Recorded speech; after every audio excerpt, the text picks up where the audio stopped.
జీవితం అనేది ఎలా ఉండాలి, so that we have to understand. So సామాజిక విలువల మీద ఫోకస్ చేస్తూ పిల్లలకి నేర్పించడం జరుగుతుంది.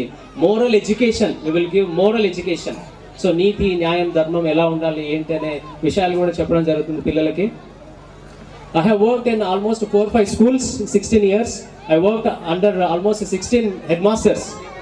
సో నా 16 years లో దాదాపు 16 మంది హెడ్ మాస్టర్లు కానీ మేనేజర్స్ వాళ్ళ కింద పనిచేశాను. డిఫరెంట్ స్టేట్స్ అనమాట.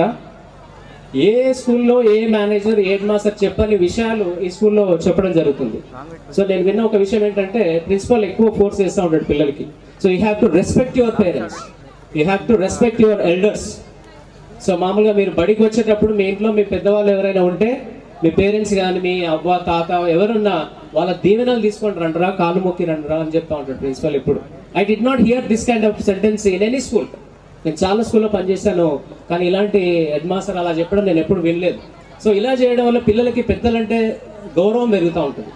రేపు ఫ్యూచర్లో పిల్లలు వాళ్ళ పేరెంట్స్ మీద ప్రేమ, మమకారం, okay, really because of him only I'm living in this world. మా నాన్న లేకపోతే నాకు లైఫ్ లేదు, అమ్మ లేకపోతే లైఫ్ లేదు, బంధువులు వీళ్ళంతా చాలా ఇంపార్టెంట్ అనే విషయాన్ని పిల్లలు గమనిస్తారు.